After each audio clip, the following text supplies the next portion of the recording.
Welcome to the story. Clare Bennett never expected to lock eyes with her ex-husband Nathan Hale again, especially not at a glittering gala where he parades his glamorous new fiancée, Vivian Carter. But Nathan is in for a shock because the man, by CLA's side, that's Julian Cross, quiet, charming, and secretly one of the most powerful billionaires in the country. What starts as an awkward run-in quickly spirals into a high society showdown of ego, envy, and unexpected twists. Secrets will explode. Loyalties will be tested. And Clare, she's about to show everyone that sometimes the best revenge isn't loud, it's luxurious. Buckle up for a story of heartbreak, scandal, and a comeback that no one saw coming. Rain battered the windows of the small cafe on West 45th Street as Clare Bennett sipped her cappuccino. It was an unseasonably cold afternoon in mid-June, and the cafe called Till's Brew bustled with customers seeking refuge from the downpour. Clare, dressed in a simple navy blue blouse and jeans, felt a strange mix of tranquility and lingering anxiety. A year ago, she couldn't have imagined sitting here at peace with herself after the emotional storm that had been her divorce. Her mind slipped back to the day she and Nathan had signed the final documents. There'd been anger, regrets, and tears enough to fill an ocean. They'd begun their marriage as starried college sweethearts who believed love was enough to conquer the world. But over time, Nathan's ambition had soured into ruthless competition, and Clare's dreams of a supportive partner had crumbled under constant criticism. They argued about money, lifestyles, the future. Finally, the cracks became chasms. A blaring horn outside jolted her from her thoughts. She checked her phone for messages. Julian Cross, a man she'd begun seeing 2 months ago, had promised he'd join her after his meeting. They were supposed to head to an art gallery event afterward hosted by her dear friend Lena Park, an up-and-coming curator. Clare felt that old self-protective voice inside, reminding her not to hope too much. Yet Julian had never given her a reason to doubt him. He was gentle, respectful, and strangely humble for a man whose gestures of generosity often left her speechless. At that exact moment, the bell over the cafe door jingled. Clare looked up, expecting to see Julian. Instead, her heart almost stopped. Nathan Hale stepped inside, shaking off his umbrella. He hadn't changed much. Still tall, still confident, still with the faintest hint of arrogance in how he scanned the room. Her gut tightened, an old ache flared. She considered ducking behind her coffee cup, but it was too late. He'd spotted her. "Clare," he said, approaching her table with cautious curiosity.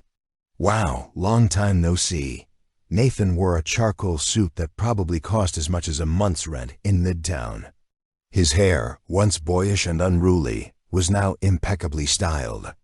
He looked every bit the corporate success he'd aimed to be. Nathan glanced at the seat across from her. Without waiting for an invitation, he sat down, ignoring the line of customers behind him. Typical Nathan, he always had to be the center of attention. "Yes, indeed." "It's been a while," Clare said, trying to keep her voice even. Despite her attempts at calm, her hands trembled slightly, and she placed her coffee cup back on its saucer to steady herself. It was surreal to face him again in such a random moment. She briefly wondered how life had been treating him. For an instant, she recalled the vicious arguments that had escalated to their parting. Accusations about who contributed more financially, who's more supportive, who sacrificed more. She took a measured breath, determined not to let those memories ruin her newfound sense of self. "You look well," Nathan continued. "I heard you moved back downtown. How have you been?" He tried to smile, but it came off a bit forced. They were no longer the same people who'd once shared a home and a bed. "I'm doing fine," Clare replied. "Just taking things a day at a time, and you busy as ever." "I was just meeting a client nearby." He paused, drumming his fingers on the table. "Listen, I know things ended on a bad note." Clare braced for him to bring up the past or deliver some harsh critique. Instead, he cleared his throat and picked up a napkin, wiping a non-existent spill from the table, stalling. Nathan might have had a slight twinge of guilt. She could see it in his shifting eyes. "But I do hope you're all right," he finished. "I am," she said softly. She wasn't sure if that was 100% truth, or if she just wanted to believe it. "Really, I'm okay." That was when the cafe door swung open again, letting in another gust of wind and drizzle. Claire's heart soared. Julian stepped in, scanning the room, tall and elegant in a tailored navy blazer and matching slacks. He spotted Claire, and a warm smile lit his face. Nathan followed her gaze, confusion flickering in his eyes. "Clare." "Hey," Julian said, walking over with a certain quiet confidence. "Sorry I'm late. The meeting ran over." He placed a gentle hand on her shoulder and leaned down to give her a soft kiss on the cheek. Nathan arched an eyebrow. "So this is?" Claire felt a momentary pang of awkwardness. "Nathan, this is Julian Cross, my boyfriend. Julian, this is Nathan Hale, my ex-husband." The tension that settled over the table was almost palpable. Julian's expression remained gracious. He extended a hand to Nathan, who shook it somewhat stiffly. "Nice to meet you," Julian said, maintaining his composure. "Likewise," Nathan offered. He sounded more polite than he looked. His eyes flickered over Julian, sizing him up the way one might assess a competitor. "Well, I'd better get going. I have to pick up Vivian soon." Claire felt a sudden jolt at the name Vivian. She vaguely recalled Nathan mentioning a coworker by that name during their last year of marriage, a coworker he seemed to admire excessively.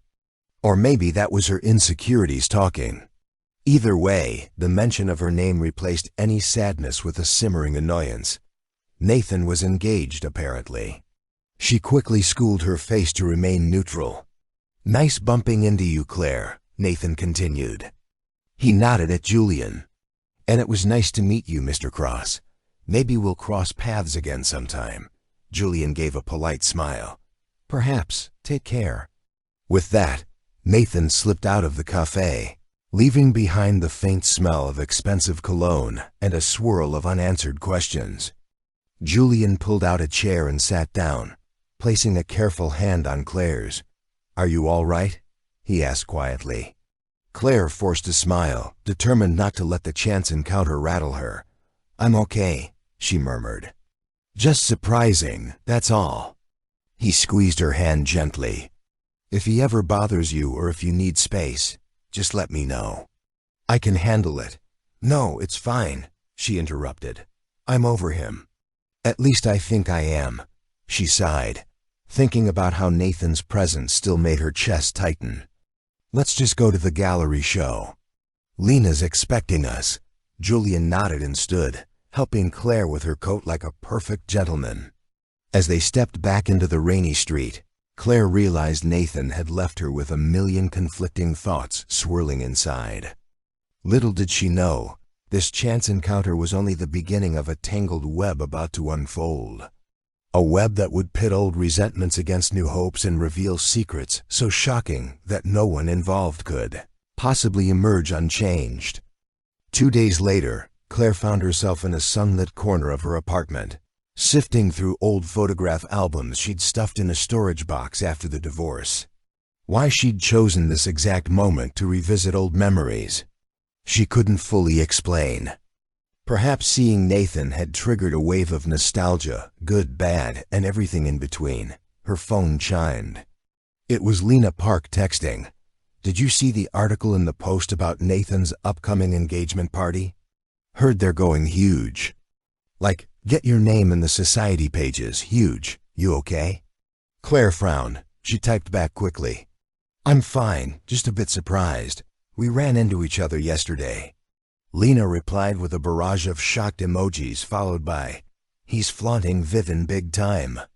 She's apparently from an influential family. Rumor is they're hosting an over-the-top event next month. If you need moral support, you know I'm here." Claire exhaled deeply. So that was it. Nathan, always obsessed with status, was announcing his new engagement with fanfare. Deep inside, a flicker of hurt flared. They had once talked about a modest wedding vow renewal when they'd reached their 10-year anniversary, just a private event with close friends. Now that dream was worthless, overshadowed by his grand spectacle. Glancing back at the photos, she came across one from their college days. Nathan, all messy hair and bright eyes, hugging her tight in front of their campus dorm. The memory of that young, hopeful couple made her chest ache. How had it all gone? So terribly wrong? She set the photo aside, determined not to let her emotions spiral. Her life had changed since the divorce. She had her own brand new architecture studio to manage, Morgan Designs. Ironically, keeping the surname because her business had been registered under that name prior to the split. She built a modest but growing clientele.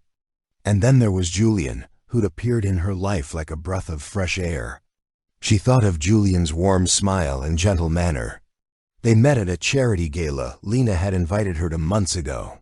He'd been there under the radar, introduced as a philanthropic donor to various social causes. The two had hit it off, discussing art, architecture, and travel. She'd only learned the barest hints about his actual wealth and inheritance from his late grandfather, some partial ownership in a tech conglomerate, because Julian rarely discussed finances. When he'd asked her out on a date, she'd hesitated, uncertain if she was ready. But something about Julian inspired trust. They'd been quietly building a relationship ever since.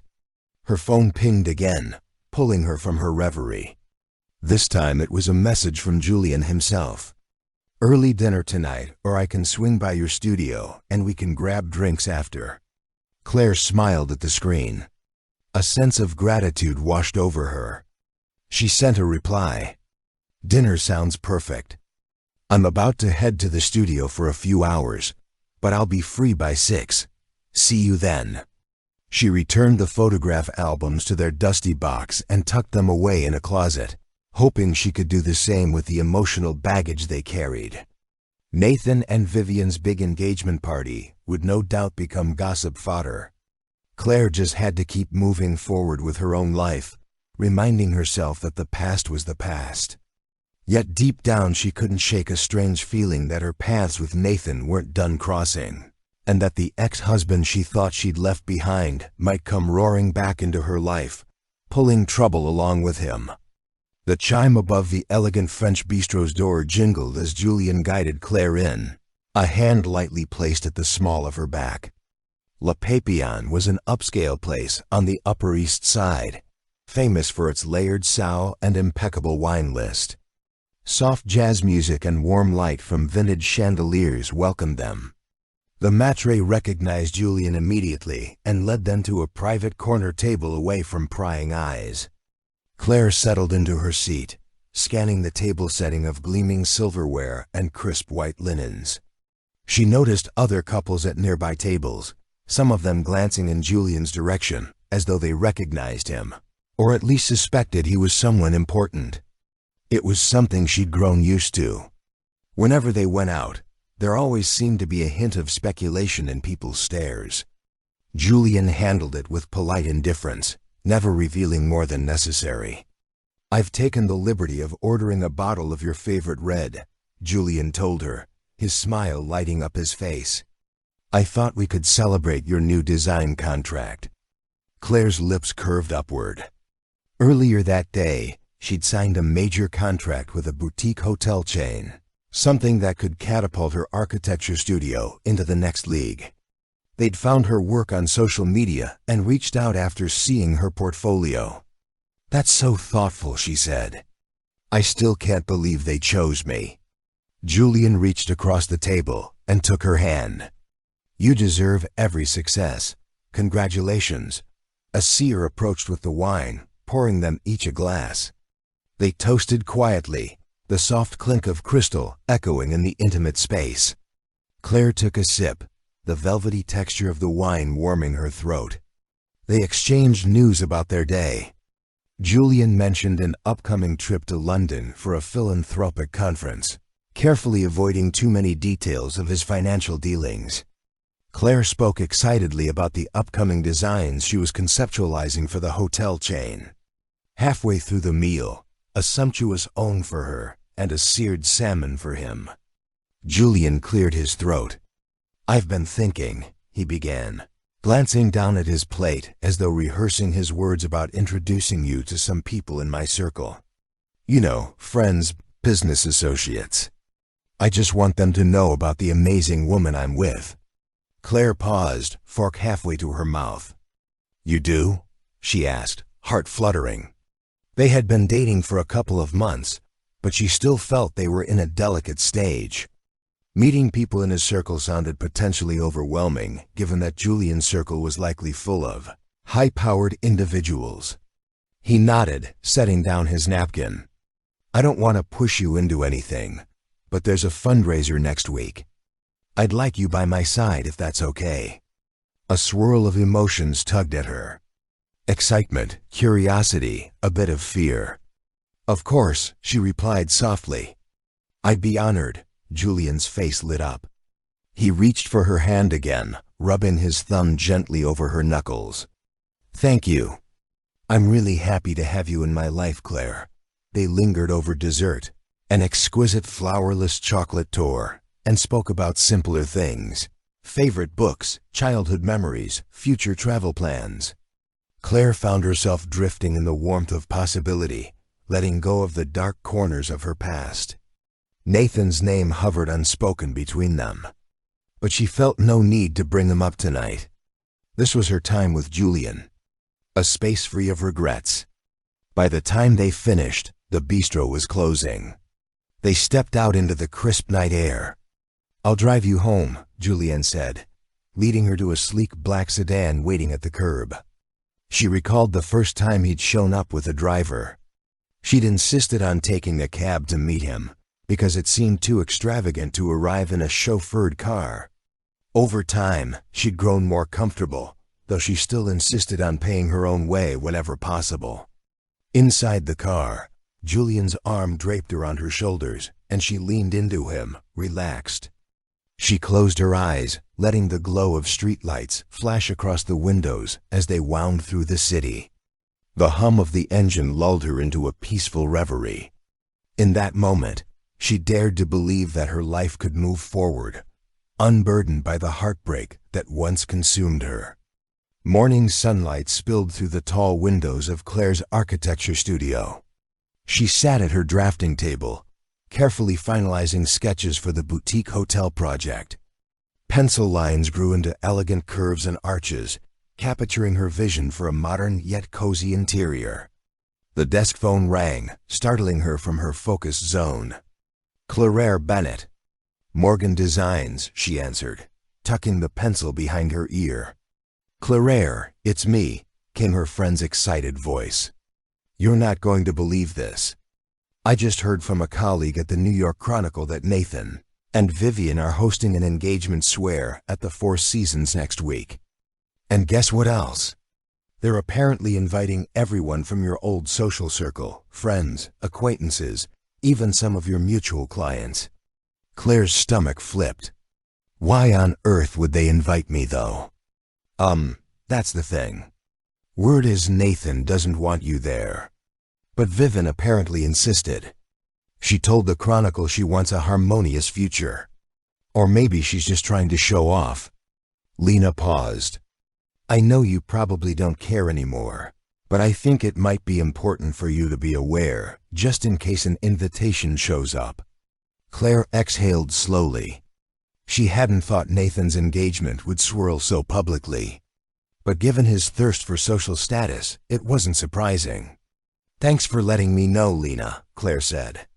"If I get invited, I'll think carefully before responding. Just remember, you don't owe them anything," Lena added. "By the way, how's Julian?" At the mention of Julian, Claire's lips curved. "He's good. He wants to introduce me to his circle at some fancy fundraiser. Actually, that's also next week. I have a feeling my schedule's about to get hectic." Lena laughed.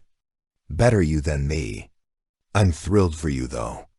If you need a +1 to Nathan's fiasco or a bodyguard, I'm here." They hung up, and Claire stared at the phone for a moment. She was certain that Nathan's engagement party would be a glittering spectacle of high society and corporate elites. Vivian Carter, Clare now remembered, came from old money in Boston. She'd been rumored to be a shrewd corporate lawyer. Nathan probably saw her as both a romantic and strategic match. That afternoon, a delivery courier brought a large cream-colored envelope with gold embossing. Clare felt her pulse spike. The return address read, "Mr. Nathan Hale and Miss Vivian Carter." She sighed. So the rumor was true. They really had invited her. Inside, the invitation was thick and glossy, detailing the upcoming soiree at the Four Seasons. Clare folded it back into the envelope, uncertain whether to toss it in the trash or stash it away. Part of her thought it was a power move by Vivian, an attempt to appear gracious or to rub Clare's nose in their new status. Later that evening, as she unwound at home, Clare mulled over the invitation. She'd share it with Julian and see what he thought. Maybe they could skip it altogether. She had no desire to watch Nathan flaunt his fiancée. Then again, a small voice inside her whispered that it might be cathartic to walk in with her own date, someone who truly valued her, and show them she wasn't the broken woman Nathan had left behind. She pulled out her phone and called Julian. He picked up on the second ring. "CLA, hey, I was just thinking of you. Well, I've just received something interesting," Clare said, her voice tinged with irony. "An invitation to Nathan's engagement swear." Julian paused. "How are you feeling about that?" She curled up on her couch, hugging a throw pillow, conflicted. "Part of me doesn't want to go, but another part of me, I'm curious. Maybe I want closure, or maybe I just want to show that I'm okay. Also, Vivian specifically invited me. It feels like a trap, but maybe I'm overthinking it." Julian's tone was gentle. "I'll support whatever you decide. If you want me by your side, just say the word. If you don't want to go, we can do something else. Somewhere far away from that spectacle." Clare's tension eased at his understanding. "I'll think about it," she said. "In the meantime, we still have your fundraiser next week. I'll focus on that for now." Little did Clare know, the upcoming events would collide in ways she couldn't predict. The worlds of Nathan, Vivian, and Julian were on a collision course. And when they finally met, the fallout would be unlike anything Clare had ever experienced. The following week arrived in a flurry of nerves and excitement. Clare stood in front of the mirror in Julian's penthouse, an expansive modern space overlooking Central Park. She wore an elegant emerald green evening gown that highlighted her figure. Lena had come over earlier to help style her hair into a loose shiny. Now her reflection exuded a quiet confidence she wasn't entirely sure she felt. Julian, adjusting his cufflinks, stepped up beside her. "You look breathtaking," he murmured, pressing a gentle kiss to her temple. "Are you ready?" "As ready as I'll ever be," Clare said, managing a small smile. "I still don't know who all will be there." Julian hesitated for a moment. "It's going to be a mix of philanthropists, investors, and a few celebrities who champion various causes. These events can get a bit overwhelming, so if at any point you want to leave, just let me know." They arrived at the grand ballroom of the Laurelwood Hotel, greeted by flashing cameras and a flurry of wealthy donors stepping out of sleek cars. Clare stayed close to Julian, feeling a flood of relief when they finally passed through the entrance and into the elegantly decorated hall. Chandeliers glittered overhead and servers circulated with champagne flutes. Almost immediately, a striking woman with auburn hair rushed forward. "Julian, darling," she cooped, air-kissing both of his cheeks. "So good to see you. And who is this stunning lady?" Julian placed a hand at Clare's back. "Celeste, meet Clare Bennett, my girlfriend. Clare, this is Celeste Ramos, a board member of the Global Arts Foundation." Celeste's eyes lit up. "Pleasure to meet you, my dear. Julian's told me you're an architect. How wonderful. We must chat about our new cultural center we're designing in Brooklyn." They exchanged pleasantries, Claire feeling slightly dazed by Celeste's enthusiasm. As more people drifted over, the conversations followed a similar pattern. Polite greetings, mild curiosity about Claire's background, then pivoting to philanthropic or business interests. She quickly realized that many of these people moved in orbits of unimaginable wealth, forging alliances through donations and social events. Midway through the evening, she stepped away to admire a display featuring the foundation's accomplishments. Photos of hospitals built in rural regions, art scholarships awarded, and environmental restoration projects. She was quietly reading a plaque about a conservation effort in Africa when a voice startled her from behind. "Clare Bennett, is that you?" The voice was male, vaguely familiar. She turned to see Bryce Langdon, an old acquaintance of Nathan's and a man with whom Nathan had once discussed real estate ventures. Bryce's eyes widened in recognition. "I almost didn't believe it. How are you?" Claire forced a polite smile. "I'm well, Bryce. Didn't expect to see you here." "I'm a sponsor," he replied, swirling the wine in his glass. "Always good for business to donate to worthy causes, right?" He gave a grin that didn't quite reach his eyes. "Actually, I've got a table next to Nathan Hale at the upcoming engagement event. You planning to attend?" Claire felt her posture stiffen. "Still deciding," she said carefully. Bryce let out a low chuckle. "You should go. Nathan's been bragging non-stop about his new fiancée. Something about her father's connections in D.C. He's definitely on a roll. You might want to see what you're missing." A flash of annoyance rippled through her. "Trust me, I'm not missing anything. Besides, I'm here with someone else," she said, glancing around for Julian, hoping to end this uncomfortable conversation. Bryce caught the hint. "All right, I'll let you go." "Take care, Claire." He ambled off, glass of wine in hand, leaving her with a bitter taste of the past. She exhaled, leaning against the display. Suddenly, a warm palm touched her shoulder. She turned to see Julian, concern in his gaze. "Everything all right?" She forced a smile. "Yeah, just someone from my old life. Let's go get some air." He nodded, guiding her out to a terrace overlooking the city skyline. Cool evening air brushed her cheeks. She closed her eyes, feeling Julian's presence behind her.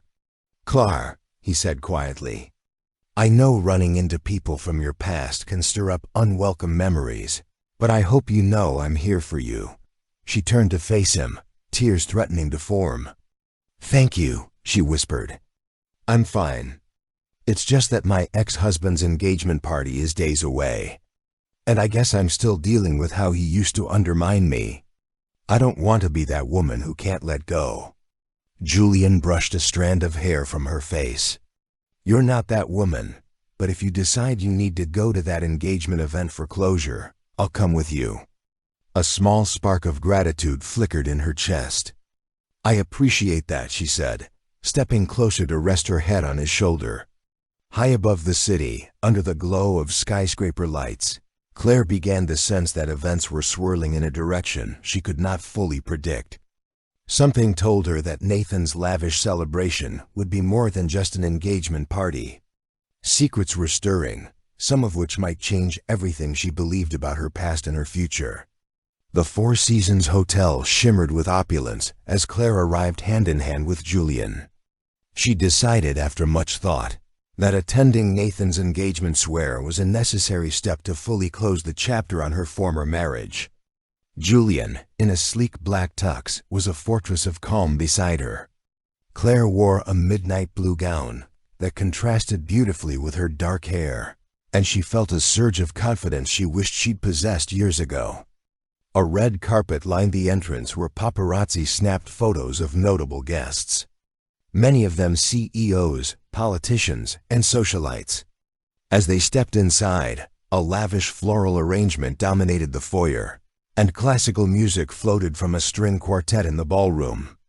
Waiters glided through the crowd, carrying trays of champagne and horses. Nathan appeared. He looked sharp in a tailored suit, his expression tinged with surprise as he caught sight of Clare and Julian.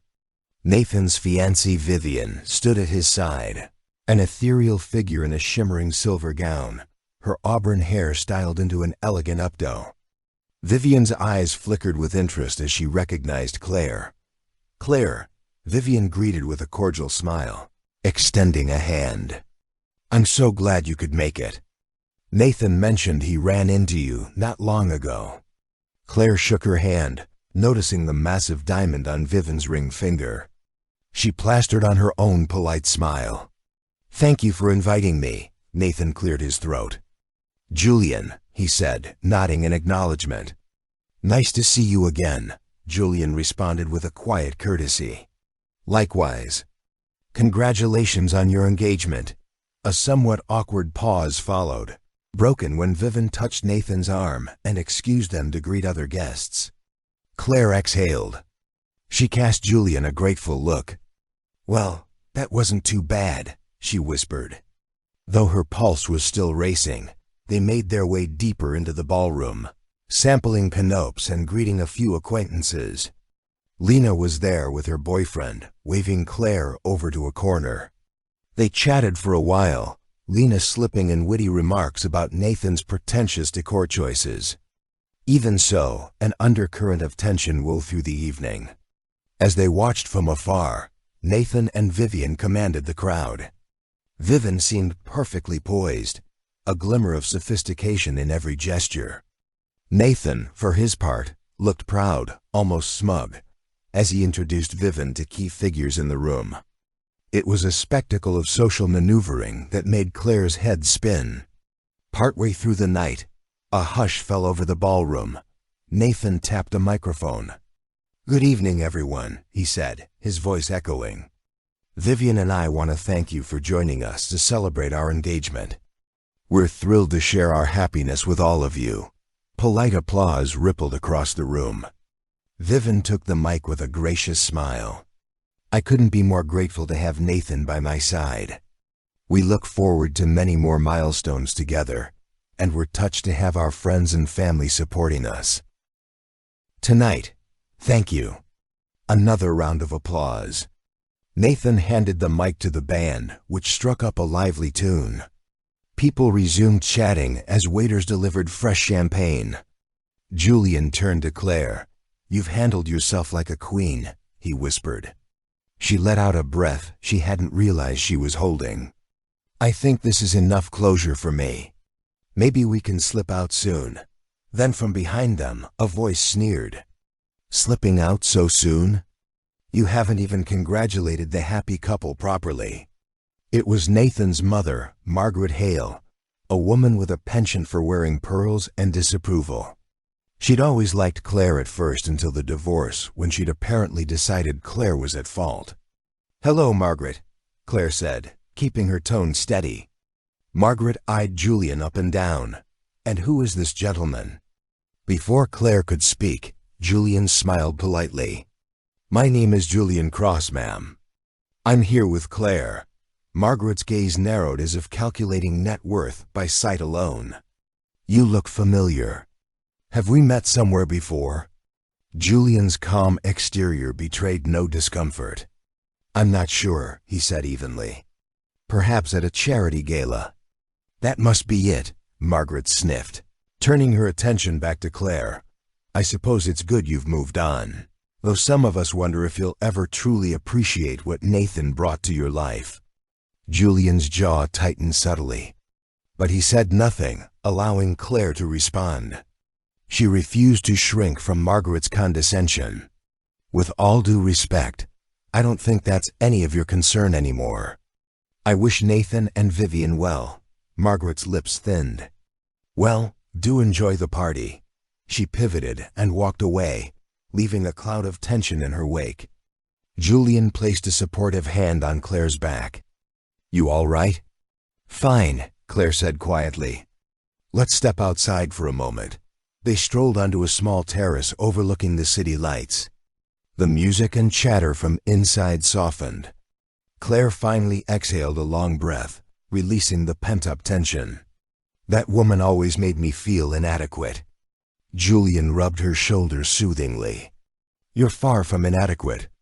I'm proud of you for standing your ground." A gust of wind tousled Claire's hair. She turned toward Julian, about to thank him again, when a swirl of voices from inside the ballroom caught their attention. They exchanged curious looks and stepped back in to see Nathan at the microphone once more. Vivian at his side, but this time they appeared flustered. "Please everyone, remain calm." Nathan's voice boomed through the speakers. The crowd seemed unsettled. Claire spotted a burly security guard weaving through guests, heading in her direction. Alarmed, she wondered what was happening. "Excuse me, Mr. Cross," the guard said, eyes darting between Julian and Nathan on stage. "Could you come with me, please?" Claire's heart plunged. She gripped Julian's arm. "What's going on?" The guard looked uncomfortable. "We received a tip that a certain guest might be here under false pretenses." A hush fell as guests turned to watch the commotion. Nathan took the mic again, his voice tight. "Julian Cross, we need to verify your credentials. We can't have anyone crashing this event." A wave of disbelief rippled through Claire. She shot Nathan a glare. "You invited us indirectly, but still." Vivian stepped up to the mic, her gaze flicking nervously between Nathan and Julian. "Look, Nathan, this doesn't have to be a scene." Julian raised his hands calmly. "It's all right," he said, addressing the guard. "I can clarify who I am." He turned, scanning the crowd. "But I'd like to know who's behind this tip." People were whispering, the rumor mill churning. Claire glared at Nathan, wondering if he orchestrated this humiliation. Nathan, for his part, looked baffled. Margaret, standing nearby, seemed smug. Suddenly, a well-dressed older man in the corner, someone Claire recognized as Vivian's father, Charles Carter, spoke up. "I placed the call," he said in a clipped tone. He stepped forward, leveling Julian with a steely look. "I've heard rumors about you, Mr. Cross. Rumors that you claim to be wealthy, philanthropic, but no one can pinpoint the source of your fortune. We can't allow just anyone into these circles." Claire felt outrage boil in her veins. "He's not just anyone." Julian gently squeezed her hand, signaling her to remain calm. He faced Charles Carter with remarkable composure. "Sir, you're correct that I typically keep a low profile about my finances. But let me assure you, I'm more than capable of attending this event. If you'd like, we can step aside and verify any credentials you need." A tense standoff ensued. Nathan cleared his throat, uncertain. Vivian looked mortified by her father's outburst. The security guard hovered, awaiting instructions. Julian calmly reached into his jacket pocket and produced a business card. He handed it to the guard and said, "If you call this number, my offices can confirm my identity. I'm a principal investor and architect, among other ventures." A ripple of recognition swept through the crowd. Architect was a major name in the technology sector. Charles Carter paused, snatching the card from the guard to read it. Nathan's eyes flickered with confusion and perhaps envy. Vivian's father exhaled, obviously realizing he'd made a grave error in publicly confronting Julian. The guard spoke quietly into his earpiece for a moment, then nodded. "It's confirmed, sir." "My apologies, Mr. Cross." He stepped back, letting Julian stand unimpeded. An uncomfortable silence filled the room. Julian turned toward Nathan and Vivian, keeping his voice poised. "Congratulations again on your engagement. I think we'll be leaving now." With that, he took Claire's arm, leading her out. Lena trailed behind them, muttering curses under her breath at the humiliation they just endured. Outside in the lobby, Claire's emotions erupted. "I can't believe they tried to throw you out like some imposter." She blinked back tears of anger. Julian's expression softened. "I've dealt with worse. Let's just go home." And as they stepped into the night, a single undeniable fact hardened in Claire's mind. Nathan and Vivian had not only tried to embarrass her, but also Julian. The gloves were off now, and the next encounter would undoubtedly bring even more explosive revelations. The morning after the disastrous engagement swear, social media lit up with gossip. Word had spread quickly about the confrontation at the Four Seasons. Several tabloids and society blogs carried headlines such as, "Billionaire investor mistaken for party crasher," and "Fiancée's father sparks showdown at lavish engagement." Claire awoke to texts from Lena, describing the fiasco's online aftermath in gleeful detail. Even Nathan had tried calling her phone late last night, leaving a voicemail that she ignored. She wasn't interested in his excuses, but curiosity drove her to play it. His voice sounded flustered. "Claire, hey, I'm sorry about what happened tonight. I had no idea Vivian's father would react that way. Look, maybe we can talk sometime soon. Clear the air. Let me know." She deleted the message, annoyance mingling with a strange satisfaction. She took solace in the fact that Julian's identity was finally out in the open. He was no longer the quiet man on the sidelines, but a formidable figure who commanded respect in elite circles. Julian, for his part, responded to the drama with characteristic calm. That morning, he invited Claire to his penthouse for breakfast. Over coffee and pastries, he broke down the entire fiasco with mild amusement. "I guess the Carters have it in their head that I'm some con artist who seduced my way into high society. It's not the first time someone's doubted my intentions." Claire frowned over the rim of her mug. "It's not fair. You have to prove yourself every time. You've done so much good with your philanthropic work." He shrugged.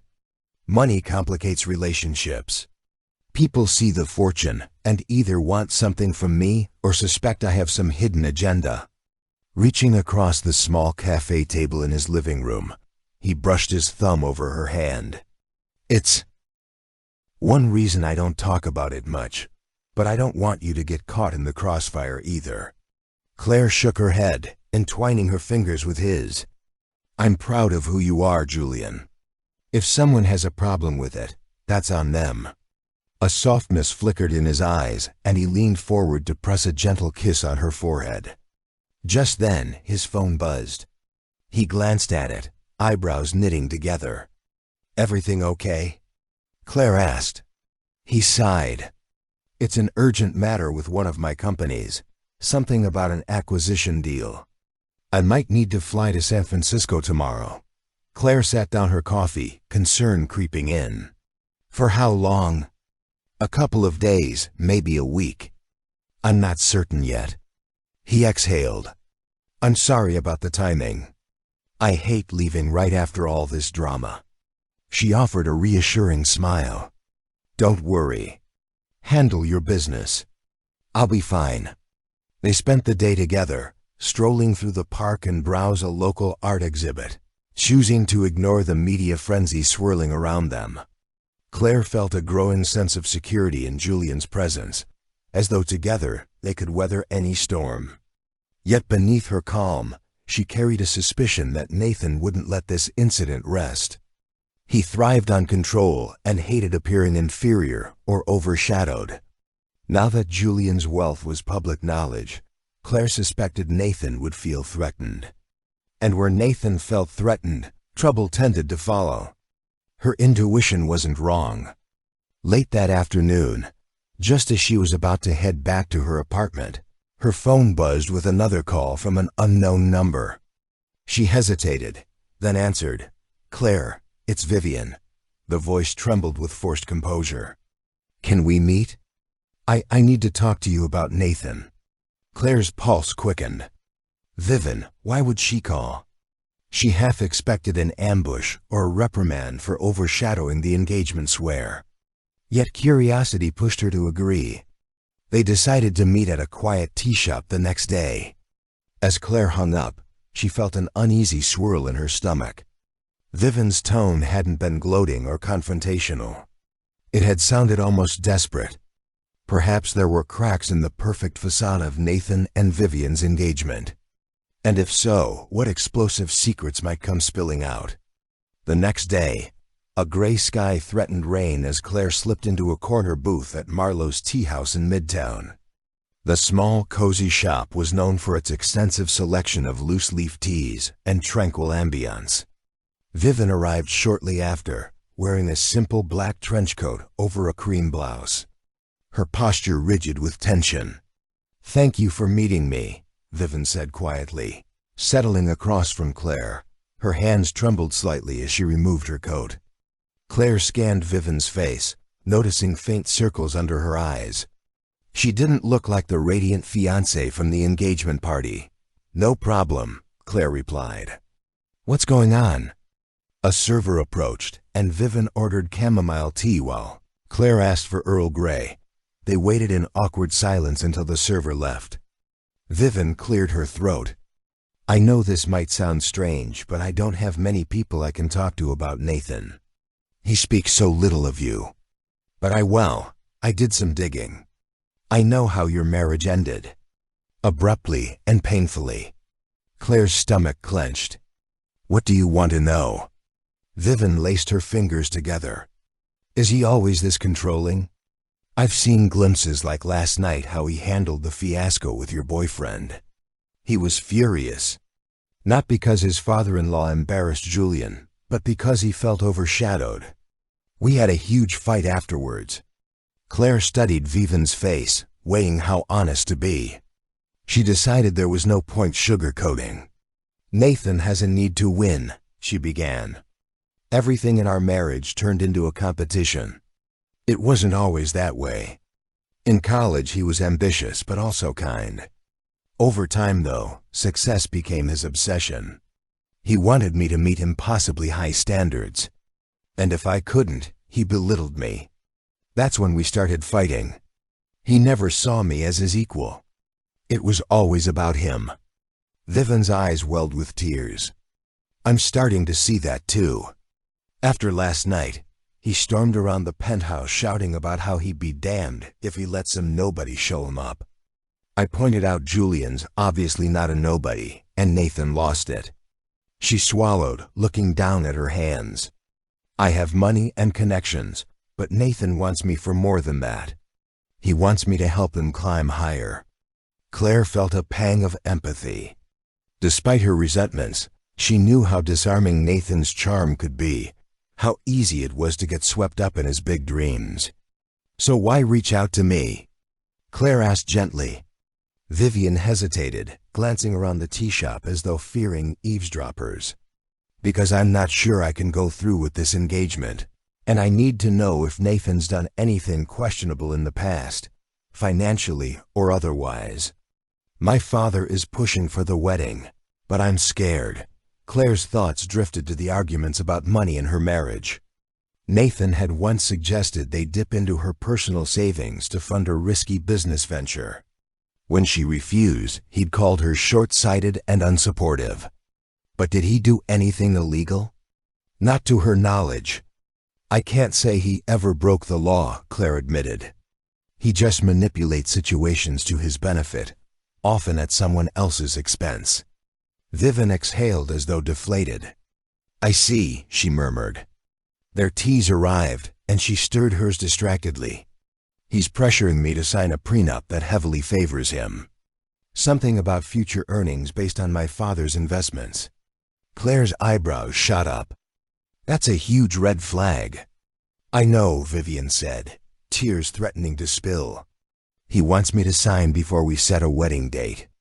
My father sees it as standard business, but I'm not comfortable. And last night, the way he ranted about Julian made me realize I don't even know this man I'm engaged to." A wave of sympathy washed over Claire. Despite her anger at Nathan, she couldn't deny that Vivian was trapped in a toxic dynamic. "You have every right to be cautious," Claire said softly. "Listen, if you need someone to talk to or a place to clear your head, you can call me. I'm not your enemy. Nathan is my past." Vivian bowed her head. "Thank you. I appreciate it." They sipped their tea in pensive silence. After a few minutes, Vivian spoke again. "I'm planning to confront Nathan about postponing the wedding until I feel secure about everything. I'm not sure how he'll react, Claire recalled Nathan's explosive temper when challenged. Whatever you decide, be safe. Nathan can be vindictive if he feels betrayed. Keep your support system close. Vivian nodded, blinking back tears. I will, and Claire, I'm sorry about how my father treated Julian. He thinks everyone's after our money, but he was out of line. Claire smiled gently. Apology accepted. They parted ways outside the tea shop, the clouds overhead threatening a downpour. As Vivian walked off, shoulders hunched against the wind, Claire felt a swell of complicated emotions. Pity for Vivian, disgust for Nathan, and a flicker of relief that she'd escaped that life. Yet, she also sensed that this conversation would have repercussions. Nathan, feeling cornered, was capable of lashing out in dangerous ways. And Vivian, if she chose to challenge him, could expose a side of Nathan that Claire knew all too well, the side that never forgave or forgot perceived slights. A storm was brewing, one that could upend everyone's lives. Claire woke to a flurry of frantic messages from her best friend, Lena. Blurried, she switched on the TV to see a breaking news segment. Nathan Hale under investigation for fraud. Just days after his self-important engagement swear, he was now the target of a high-profile inquiry into alleged financial crimes. Reporters claimed he had falsified records in a corporate merger, exploiting his fiancée's family connections for illegal gains. Claire felt conflicting emotions swirl. Shock, vindication, and an odd residual sadness for someone she had once loved. Her phone rang again. Lena breathlessly filled in the details. Vivian's father, Charles Carter, had apparently withdrawn all his support, and rumors suggested Vivian herself had turned over incriminating evidence to investigators. Nathan, faced with potential arrest, was desperate and alone. As Claire mulled over the gossip, an incoming call from an unknown number jolted her. She answered, bracing for whatever came next. Claire. Nathan's unmistakable voice rasped. I'm out of options. They've frozen my accounts and Vivian's gone. You have to help me. His words tumbled in a panicked rush. She could practically hear him pacing, fury mixed with disbelief. Nathan, she said curtly, I'm not your wife anymore, and your problems aren't mine. If you forged documents or tricked investors, that's on you. He let out a jagged laugh. Everyone thinks they know better. All these high society people only care about one thing, winning. I played by their rules, and now I'm the villain. Even you're abandoning me. His tone turned accusatory. You realize that Julian and his billions won't always be there to clean up your messes. Claire bristled, but kept her voice steady. My life is no longer entangled with yours. Don't ever call me again. He hung up abruptly, leaving her shaken, yet oddly liberated. She realized in that moment that Nathan's downfall brought final closure. She had no lingering sense of responsibility. He was merely a cautionary tale of unchecked ambition, and she was done carrying the burden of his mistakes. 2 days later, Claire's boyfriend, Julian Cross, returned from his business trip in San Francisco. The moment she saw him step off the elevator into his penthouse, relief flooded her. Dropping her handbag, she enveloped him in a tight embrace. He stroked her hair, murmuring how much he'd missed her before she led him to the sofa. Julian, she began softly. While you were away, Nathan's entire world collapsed. He's under investigation. Vivian broke off the engagement, and he's basically begging me for help. Julian's brow furrowed in concern. He called you directly. She nodded. He wants money for a better lawyer. I refused. It felt cruel, but I couldn't let him drag me into his chaos again. Julian exhaled, relief evident. I'm proud of you for setting boundaries. If you ever feel threatened, I'll do whatever it takes to protect you. They spent the next few hours catching up, discussing the swirl of legal drama and media coverage. Even tabloids took a keen interest, linking Julian's quiet power with Nathan's spectacular ruin. Claire hated the gossip, but Julian reassured her that such rumors would fade. That evening, they attended a charity art auction in support of local artists. As they entered the gallery, photographers snapped pictures of Julian, now fully recognized as one of the city's most generous philanthropists. Clare stiffened momentarily at the attention, but he leaned in, whispering, "Relax. We're here for a good cause." Encouraged by his warmth, she explored the various artworks, eventually falling in love with a vibrant, modern piece. Julian outbid everyone else, gifting Clare the painting with a discreet, triumphant smile. Afterward, they hosted a small gathering with close friends in Julian's penthouse to celebrate both Clare's new contract with a boutique hotel chain and the addition of the striking art piece to her design portfolio. Lena arrived, hugging Clare and animatedly recounting the latest on Nathan's investigation, from canceled contracts to outraged investors. While part of Clare felt a sting of pity, she couldn't deny a sense of affirmation that she had done the right thing by leaving him. Later that night, once the guests departed, Clare and Julian sat alone in the softly lit living room. City lights glittered through the floor-to-ceiling windows, reflecting off the newly mounted painting. With a glass of wine in her hand, Clare gazed at the skyline and felt a deep current of tranquility. Gone were the days when she doubted her worth because of Nathan's criticisms or endured his backhanded compliments. She turned to Julian, who was watching her with quiet tenderness. "I never thought I'd end up here," she admitted, voice catching in her throat. "A year ago, I was still broken from the divorce. Now everything feels possible." Julian took her hand and gently kissed her knuckles. "You deserve a partner who sees your brilliance, not someone who tears you down to boost his own ego." A small smile curved his lips. "As for the rest, my money, my connections, I want you to know I admire your independence. I'm here to support you, but you've already proved you can stand on your own." His words filled her with a warmth that chased away any lingering insecurity. Together, they stepped up to the wide window. The city spread out below like an endless tapestry of light. Clare leaned her head on Julian's shoulder, recalling the battered woman she had been, overshadowed by Nathan's demands. Made to feel less than enough. She had reclaimed her life, rediscovered her passion for architecture, and opened her heart to a man who honored her dreams rather than stifled them. Down on the streets, the bright chaos of New York pulsed, uncaring of one man's downfall or another's triumph.